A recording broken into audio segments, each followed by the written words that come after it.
नमस्कार दोस्तों, एनएस ज्योतिष में आपका फिर से स्वागत है। आज हम बात करेंगे धनु लग्न यानी कि सजिटेरियस एसेंडेंट का अगस्त 2024 का महीना कैसा रहेगा, ये हम लोग जानेंगे। अगर आपने धनु लग्न का जुलाई 2024 का मासिक फलादेश एवं उपाय नहीं देखा है तो ऊपर दिए हुए आई बटन पर क्लिक करें। देखिए, ये वाला जो भाव होता है ना, इस भाव को लग्न भाव कहते हैं। इस भाव पे अगर 9 नंबर लिखा हुआ है तो धनु लग्न वाले जातकों की पत्रिका है। आइए देखते हैं शुरुआती तौर पे कौन कौन से ग्रह आपके किस किस भाव में बैठे हुए हैं। तो शनिदेव आपके तीसरे भाव में बैठे हुए हैं, राहु चौथे भाव में बैठे हुए हैं, गुरु और मंगल आपके छठवें भाव में बैठे हुए हैं, चंद्रमा आपके 7वें भाव में बैठे हुए हैं, सूर्य आपके 8वें भाव में बैठे हुए हैं, शुक्र बुध आपके 9वें भाव में बैठे हुए हैं, केतु आपके 10वें भाव में बैठे हुए हैं। देखिए, यहाँ लग्न पे आपके कोई ग्रह नहीं है, पर यहाँ पे देखिए मंगल की दृष्टि आपके लग्न पे 12 जुलाई से पड़ रही है और आपके लग्न के जो स्वामी है आपके 6वें भाव में विराजमान है। मंगल की दृष्टि लग्न पे पड़ रही है, आपको क्रोध ज्यादा आएगा, क्रोध पे आपको नियंत्रण रखना है। और आपके लग्न के स्वामी आपके 6वें भाव में 1 मई 2024 से विराजमान है, तो आप शत्रु विकारों को लेकर के चिंतन कर रहे होंगे। आपका फोकस आपके शत्रु को लेकर के रह रहा होगा, हेल्थ पे आपका फोकस बढ़ा होगा, मामा मौसी के प्रति आपका फोकस बढ़ा होगा। अगर आपने कोई पालतू जानवर पाला हुआ है तो उससे भी आपका अटैचमेंट बढ़ा होगा। दूसरे भाव में आपके कोई ग्रह नहीं है, पर यहाँ पे देखिए मंगल की दृष्टि आपके दूसरे भाव में 12 जुलाई से पड़ रही है और गुरुदेव की दृष्टि आपके दूसरे भाव में पड़ रही है। और आपके दूसरे भाव के स्वामी जो है आपके तीसरे भाव में विराजमान है 17 जनवरी 2023 से और 29 मार्च 2025 तक विराजमान रहेंगे। देखिए, दूसरा भाव जो होता है ना, वो होता है आपके वाणी कुटुंब कोष का होता है। मंगल की दृष्टि आपके दूसरे भाव में पड़ रही है 12 जुलाई से, तो वाणी पे आपको नियंत्रण रखना है, तीखी वाणी बोलने से बचें। और गुरु की दृष्टि भी आपके दूसरे भाव में पड़ रही है, तो यहाँ पे देखिए आपके सेविंग्स के लिए तो गुरुदेव शुभ फल दे रहे हैं। हालांकि देखिए आपके दूसरे भाव के स्वामी भी आपके तीसरे भाव में, जैसा कि मैंने आपको बताया, 17 जनवरी 2023 से विराजमान है और 29 मार्च 2025 तक आपके तीसरे भाव में ही विराजमान रहेंगे। और 29 जून से लेकर के 15 नवंबर तक दूसरे भाव के जो स्वामी है वक्री भी हो रहे हैं आपके तीसरे भाव में। तो 17 जनवरी 2023 से आप पराक्रम से अपने धन की वृद्धि कर रहे होंगे और आपके धन के लिए आपका भाग दौड़ भी बढ़ा हुआ होगा। देखिए, दूसरे भाव में मंगल की दृष्टि पड़ रही है 12 जुलाई से और गुरु की दृष्टि भी हालांकि देखिए आपके दूसरे भाव में पड़ रही है। पारिवारिक विवाद से बचें। कोई भी आपका कोई भी बहस अगर किसी के साथ भी हो रहा है तो उस बहस को आप अवॉइड करें और विवाद से बचें। हालांकि देखिए यहाँ पे आपके संबंध में मजबूती आएगा, पर हो सकता है कुछ आप ऐसा तीखा बोल दे जिसके कारण आपका उनसे छोटा मोटा विवाद हो जाए, तो विवाद से बचने का प्रयास करें। तीसरे भाव में आपके शनिदेव विराजमान है और शनि यहाँ अपने राशि में ही बैठे हुए हैं 17 जनवरी 2023 से और 29 मार्च 2025 तक विराजमान है। और 29 जून से लेकर के 15 नवंबर तक आपके तीसरे भाव में शनिदेव वक्री भी हो रहे हैं। देखिए, तीसरा भाव जो होता है ना, वो होता है आपके स्वयं के पराक्रम, धैर्य, छोटे भाई बहन, पड़ोसी, दिल्ली के प्रवास का। शनिदेव आपके तीसरे भाव में बैठे हुए और अपने राशि में बैठे हुए, तो आपके पराक्रम को तो निश्चित तौर पर बढ़ाएंगे, आपके छोटे भाई बहन के हिम्मत को बढ़ाएंगे, आपके छोटे भाई बहन और पड़ोसी के साथ आपके संबंध में मजबूती भी लाएंगे। चौथे भाव में आपके राहु विराजमान है और आपके चौथे भाव के स्वामी आपके 6वें भाव में विराजमान है। देखिए, चौथा भाव जो होता है ना, वो होता है आपके सुख, माता, घर, वाहन का होता है।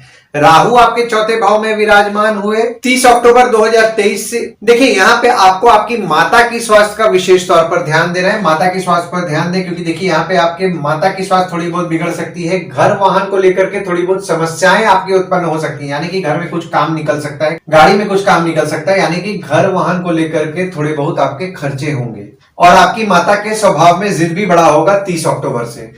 5वें भाव में आपके कोई ग्रह नहीं है, पर यहाँ पे देखिए शनिदेव की नीच की दृष्टि आपके 5वें भाव में पड़ रही है और आपके 5वें भाव के स्वामी आपके 6वें भाव में विराजमान है 12 जुलाई से।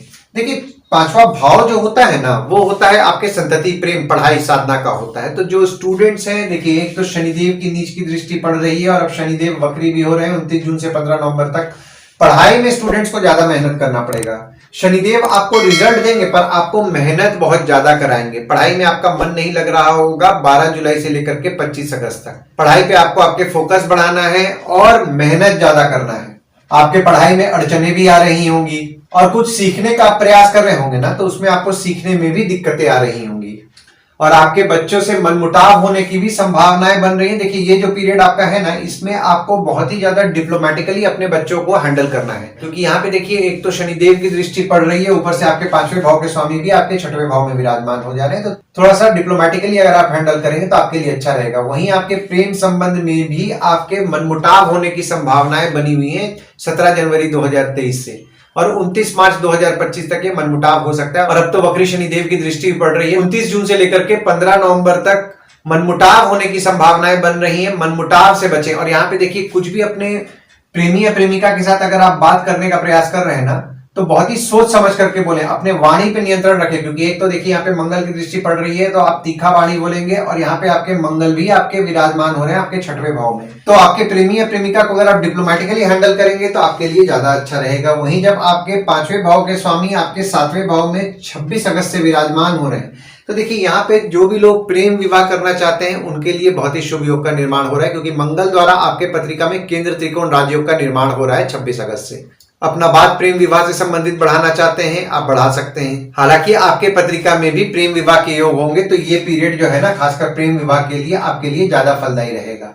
6वें भाव में आपके गुरुदेव विराजमान है और मंगल विराजमान है, और आपके 6वें भाव के स्वामी जो है आपके 9वें भाव में विराजमान है। देखिए, 6वां भाव जो होता है ना, वो होता है आपके रोग ऋण शत्रु मामा मौसी का होता है। तो 6वें भाव में आपके गुरुदेव विराजमान हो गए, और गुरुदेव जो है आपके लग्न के स्वामी हैं और आपके 4थे भाव के स्वामी हैं, जो कि आपके 6वें भाव में विराजमान हो रहे हैं 1 मई 2024 से 14 मई 2025 तक। तो यहाँ पे आपके शत्रु हो गए या फिर आपके कॉम्पिटिटर हो गए, उनका आपको सुख अच्छा मिलने वाला है, यानी कि वह आपका बिगाड़ने के लिए आएंगे तो भी कहीं ना कहीं आपके लिए बेनिफिट ही करके जाएंगे। मामा मौसी का आपको सुख अच्छा मिलेगा। एसिडिटी की समस्या आपको हो सकती है 1 मई 2024 से 14 मई 2025 तक। और जो मंगल विराजमान है, जैसा कि मैंने आपको बताया, आपके 12वें भाव के स्वामी हैं और आपके 5वें भाव के स्वामी हैं। देखिए, यहाँ पे मंगल द्वारा आपके पत्रिका में विपरीत राज्यों का निर्माण हो रहा है 12 जुलाई से लेकर के 25 अगस्त तक। तो 12 जुलाई से 25 अगस्त तक आप खर्च कम करने का प्रयास करेंगे, पर ये जो पीरियड है ना आपका 12 जुलाई से 25 अगस्त तक, आप आपके संघर्ष से सब कुछ हासिल भी करेंगे। अपने शत्रु या कॉम्पिटिटर पर आपका धन खर्च होगा, पर यहाँ पे आप आपके शत्रु या कॉम्पिटिटर पे धन खर्च करके उस पर विजय पाएंगे। और आपके 6वें भाव के स्वामी आपके 9वें भाव में विराजमान है 31 जुलाई से लेकर के 24 अगस्त तक। तो यहाँ पे आपके शत्रु या कॉम्पिटिटर का लग भी अच्छा रहेगा, पर हालांकि देखिए यहाँ पे मंगल भी विराजमान हो रहे हैं और विपरीत राज्यों का निर्माण कर रहे हैं, तो यहाँ पे आपके शत्रु या कॉम्पिटिटर पे आप खर्च तो करेंगे, पर खर्च करके आप उन पर विजय भी पाएंगे, पर तब भी आपको थोड़ा बहुत टफ कॉम्पिटिशन का तो सामना करना पड़ेगा। 31 जुलाई से 25 अगस्त तक आपको थोड़ा बहुत नींद कम आने की समस्या हो सकती है। वहीं आपके 6वें भाव के स्वामी आपके 10वें भाव में 25 अगस्त से विराजमान होंगे। तो 25 अगस्त से आपके विरोधी हो गए या फिर आपके कॉम्पिटिटर हो गए, उनके साथ आपको काम करना पड़ सकता है। बॉस के साथ किसी भी विवाद से बचें। यहाँ पे आपके बॉस पिता के साथ आप कुछ भी समझाने जाएंगे, वे समझेंगे कुछ और आपको अपना शत्रु समझेंगे। थोड़ा बहुत काम को लेके आपकी स्ट्रगल बढ़ेगा। पिता की स्वास्थ्य का आपको ध्यान देना है, पिता की स्वास्थ्य थोड़ी बहुत बिगड़ सकती है और आपके घुटनों में दर्द की समस्या भी आपको हो सकती है। 7वें भाव में आपके चंद्रमा विराजमान है और मंगल 26 अगस्त को विराजमान होंगे, और आपके 7वें भाव के स्वामी आपके 9वें भाव में विराजमान है। देखिए, 7वां भाव जो होता है ना, वो होता है आपके स्पाउस भागीदार का होता है। तो चंद्रमा आपके 7वें भाव में विराजमान हो रहे हैं और चंद्रमा आपके 8वें भाव के स्वामी हैं, जो कि आपके 7वें भाव में 1, 2, 28 और 29 तारीख को विराजमान हो रहे हैं। और 7वां भाव जो होता है वो होता है आपके स्पाउस या भागीदार का होता है। तो यहाँ पे आपकी स्पाउस या भागीदार के साथ आपके संबंध में थोड़ा बहुत उतार चढ़ाव आपको देखने मिल सकता है 1, 2, 28 और 29 तारीख को। और मंगल भी आपके 7वें भाव में विराजमान हो रहे हैं और मंगल आपके 12वें भाव के स्वामी हैं और आपके 5वें भाव के स्वामी हैं। देखिए, यहाँ पे जैसा कि मैंने आपको बताया, 5वें भाव के स्वामी हैं जो कि आपके 7वें भाव में 26 अगस्त से विराजमान हो रहे हैं। तो प्रेम विवाह के लिए बहुत ही शुभ योग का निर्माण हो रहा है, केंद्र त्रिकोण राजयोग का निर्माण हो रहा है। पर आपके 12वें भाव के भी स्वामी है मंगल, जो कि आपके 7वें भाव में 26 अगस्त से विराजमान हो रहे हैं। तो आपके स्पाउस के लिए आपका कुछ ना कुछ खर्च बढ़ सकता है। भागीदारी में आप काम कर रहे हैं, भागीदार के लिए आपका खर्च बढ़ सकता है। और 26 अगस्त से आपकी स्पाउस खर्चीली भी होगी। अगर आप आपके स्पाउस या भागीदार के साथ विदेश जाने का प्रयास कर रहे हैं ना, तो यहाँ पे 26 अगस्त से आपके लिए फेवरेबल समय है। और आपके 7वें भाव के स्वामी आपके 9वें भाव में विराजमान हैं 19 जुलाई से लेकर के 21 अगस्त तक। तो 19 जुलाई से 21 अगस्त तक अगर आपका कोई काम अटक रहा है और आपकी स्पाउस आपके साथ काम करती है, तो आपकी स्पाउस को वो काम दीजिएगा, तो आपका काम निश्चित तौर पर होगा। भागीदारी में काम करते हैं और आपका काम अटक रहा है, तो भागीदार को भी अगर आप वो काम दे देंगे ना, तो आपका काम निश्चित तौर पर होगा। और कहीं अगर आपको कोई सलाह की जरूरत है, तो आपकी स्पाउस या फिर आपके भागीदार भी आपके लिए अच्छे सलाहकार रह सकते हैं 19 जुलाई से लेकर के 21 अगस्त तक। और जब आपके 7वें भाव के स्वामी आपके 8वें भाव में वक्री होके, यानी कि बुध जो है वक्री होके 22 अगस्त को विराजमान होंगे, और यहाँ पे 22 अगस्त से लेकर के 3 सितंबर तक बुध वक्री रहेंगे आपके 8वें भाव में।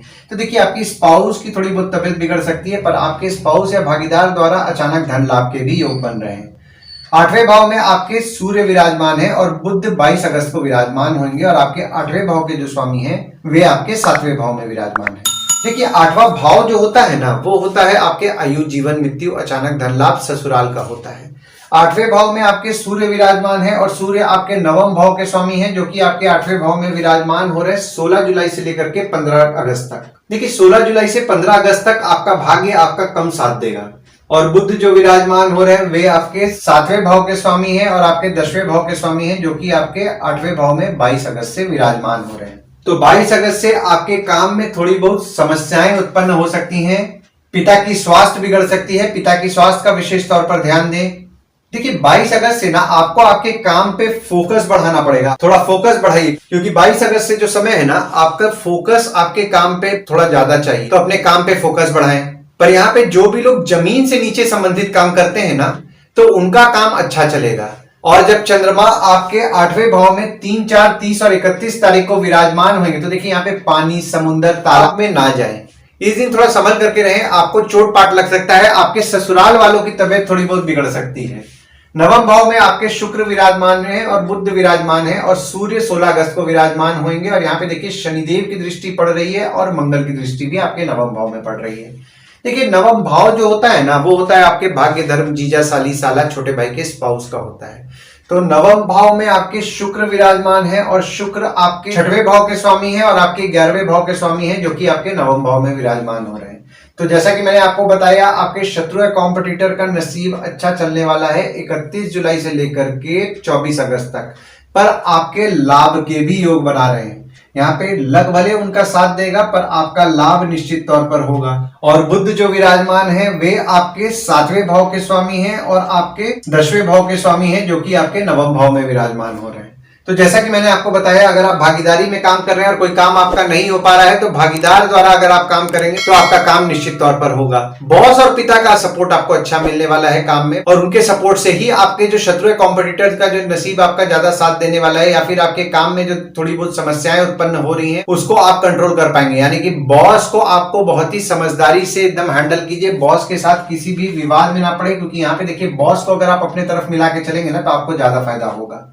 और सूर्य जो 16 अगस्त से विराजमान हो रहे हैं तो देखिए यहाँ पे सूर्य अपने राशि में ही विराजमान हो रहे हैं। देखिए अभी थोड़ा पीछे जाते हैं तो 17 जनवरी 2023 से नसीब आपका वैसे भी कम साथ दे रहा है, जैसा नसीब को आपके साथ देना चाहिए वैसा साथ नहीं दे रहा है। पर यहाँ पे देखिए सूर्य जब आपके 9वें भाव में 16 जुलाई से विराजमान होंगे तो यहाँ पे सूर्य द्वारा बहुत ही शुभ योग का निर्माण हो रहा है। पूजा आपके लिए फलदायी रहेगी, तो पूजा तो नियम पूर्वक करिए, खासकर 16 अगस्त से, और आप स्पिरिचुअल भी रहेंगे। और देखिए यहाँ पे मंगल की दृष्टि भी आपके 9वें भाव में पड़ रही है 12 जुलाई से लेकर के 25 अगस्त तक।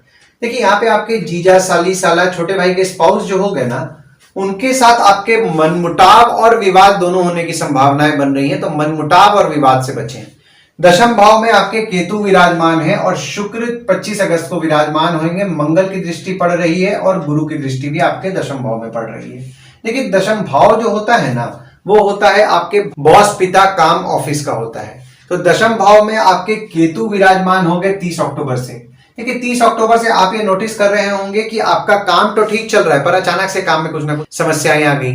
बॉस और पिता को प्रेडिक्ट करने में आपको मुश्किल जा रहा होगा, वे बोलेंगे कुछ और करेंगे कुछ। पर यहाँ पे देखिए गुरुदेव की दृष्टि भी पड़ रही है 1 मई 2024 से। हालांकि देखिए यहाँ पे आपको गुरुदेव का फल 4 जून से ज्यादा देखने मिलेगा। काम आपको निश्चित तौर पर बढ़ने वाला है, पर यहाँ पे देखिए काम में जैसा कि मैंने आपको बताया कि काम में आपके थोड़ी बहुत समस्याएं उत्पन्न होती रहेंगी पर आपका काम बढ़ेगा।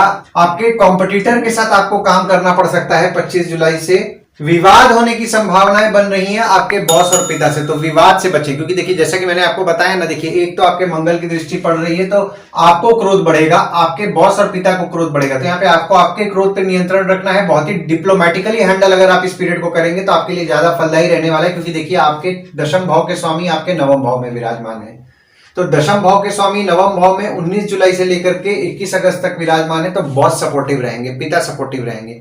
जो सपोर्टिव हैं उनसे विवाद नहीं किया जाता है, उनसे समझदारी से आप अगर डीलिंग करेंगे तो ये पीरियड आपके लिए लाभदायक रहेगा। और वहीं जब आपके 10वें भाव के स्वामी आपके 8वें भाव में 22 अगस्त से विराजमान होंगे तो यहाँ पे आपके पिता की स्वास्थ्य थोड़ी बहुत बिगड़ सकती है। काम में आपका मन कम लगेगा और आपको काम में मेहनत ज्यादा करना है, क्योंकि अगर आप मेहनत नहीं करेंगे तो यहाँ पे थोड़ी बहुत दिक्कतें आपको उत्पन्न हो सकती हैं। हालांकि देखिए यहाँ पे जैसा कि मैंने आपको बताया, गुरुदेव आपके दशम भाव में दृष्टि डाल रहे हैं, तो आपके संबंध में कहीं ना कहीं मजबूती लाएंगे, पर तब भी परेशानियां होने की संभावनाएं बन रही हैं। तो कोशिश कीजिए काम में कंसंट्रेट करें और चीजों को कंट्रोल में रखें। 11वें भाव में आपके कोई ग्रह नहीं है और किसी ग्रह की दृष्टि नहीं पड़ रही है, और आपके 11वें भाव के जो स्वामी हैं वे आपके नवम भाव में विराजमान है। देखिए 11वां भाव जो होता है ना, वो होता है आपके आय, यानी कि इनकम, दोस्त, पहचान के लोग, कम्युनिकेशन, बड़े भाई बहन का होता है। 11वें भाव के स्वामी आपके नवम भाव में विराजमान है 31 जुलाई से लेकर के 24 अगस्त तक। तो जैसा कि मैंने आपको बताया, काम में थोड़ी बहुत बाधाएं आपके उत्पन्न होंगी, पर यहाँ पे इनकम के लिए आपका नसीब आपका निश्चित तौर पर साथ देने वाला है। जो भी लोग पूजा पाठ से संबंधित काम कर रहे हैं या फिर आपका धर्म संस्था चला रहे हैं, उनके लाभ के योग बन रहे हैं। अगर आप कोई और भी काम कर रहे हैं तो आपके लाभ के योग बन रहे हैं। आपके पहचान के लोग, कम्युनिकेशन से आपको लाभ होगा। और जब आपके 11वें भाव के स्वामी आपके दशम भाव में 25 अगस्त से विराजमान होंगे, तो यहाँ पे आपके शत्रु या कॉम्पिटिटर के साथ आपको काम तो करना पड़ सकता है, पर आप जो भी काम कर रहे हैं उससे आपके लाभ के योग बन रहे हैं, और आप काम करते करते कुछ ना कुछ नया सीखेंगे भी। 12वें भाव में आपके कोई ग्रह नहीं है, पर यहाँ पे देखिए मंगल की दृष्टि आपके 12वें भाव में पड़ रही है, गुरु की दृष्टि पड़ रही है और शनिदेव की दृष्टि पड़ रही है, और आपके 12वें भाव के स्वामी आपके 6वें भाव में विराजमान है। देखिए 12वां भाव जो होता है ना, वो होता है आपके खर्च, जेल, फॉरेन, हॉस्पिटल, मोक्ष का होता है। 12वें भाव में आपके शनिदेव की दृष्टि पड़ रही है और शनिदेव वक्री भी हो रहे हैं 29 जून से 15 नवंबर तक। तो यहाँ पे देखिए आप खर्च तो कम करने का पूरा प्रयास करेंगे, पर गुरु की दृष्टि पड़ रही है तो यहाँ पे आपका थोड़ा बहुत खर्च बढ़ेगा, पर कोशिश कीजिए खर्चा कम करने का। और आपके 12वें भाव के स्वामी आपके 6वें भाव में विराजमान है 12 जुलाई से लेकर के 25 अगस्त तक। तो जैसा कि मैंने आपको बताया, मंगल द्वारा आपके पत्रिका में विपरीत राजयोग का निर्माण हो रहा है। 12 जुलाई से 25 अगस्त तक आप खर्च कम करेंगे। शत्रु कॉम्पिटिटर पे अगर आपका खर्च होगा तो आपके शत्रु कॉम्पिटिटर का आप नाश भी करेंगे। और वहीं जब आपके 12वें भाव के स्वामी आपके 7वें भाव में 26 अगस्त से विराजमान होंगे, तो देखिए यहाँ पे 26 अगस्त से आपकी स्पाउस या भागीदार को लेकर के आपका खर्च बढ़ सकता है। आपकी स्पाउस खर्चीली हो सकती है, भागीदार थोड़े खर्चीले हो सकते हैं काम में। और अगर आप आपके स्पाउस या भागीदार के साथ विदेश जाने का प्रयास कर रहे हैं, तो जैसा कि मैंने आपको बताया, विदेश जाने के आपके योग बन रहे हैं। वैसे भी देखिए आपके गुरु की दृष्टि आपके 12वें भाव में पड़ने लगी 1 मई 2024 से, तो विदेश जाने के योग आपके बने हुए हैं। और अब तो आपके 12वें भाव के स्वामी आपके 7वें भाव में भी विराजमान हो रहे हैं 26 अगस्त से। तो स्पाउस और भागीदार के साथ अगर आप विदेश जाने का सोच रहे हैं तो ये पीरियड आपके लिए फेवरेबल है। आइए गुड डेट्स और बैड डेट्स के बारे में जान लेते हैं। तो गुड डेट्स वो डेट्स हो जाते हैं जिस दिन अगर आप कोई नया काम शुरू करना चाह रहे हैं, कोई कंपनी में आपके एग्रीमेंट हो रहा है, कोई कंपनी में आपके ज्वाइनिंग हो रहा है, या फिर अगर आप कोई नया सामान खरीदना चाह रहे हैं या कोई भी अच्छा काम करना चाह रहे हैं, तो इस डेट्स को आप कंसिडर कर सकते हैं। तो डेट्स हो जाते हैं 8 से 10 तारीख।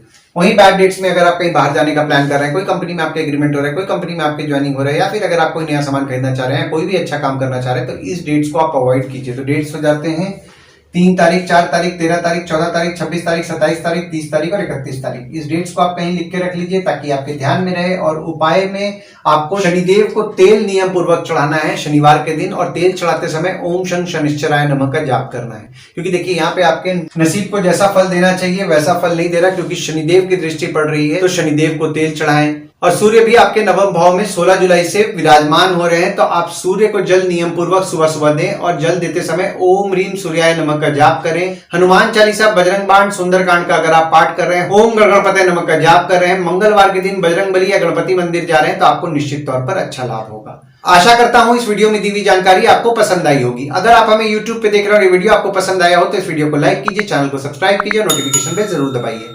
और अगर आप हमें फेसबुक पेज पे देख रहे हैं तो फेसबुक पेज को लाइक कीजिए और फॉलो कीजिए। धन्यवाद दोस्तों, कल फिर मिलेंगे एक नए वीडियो के साथ।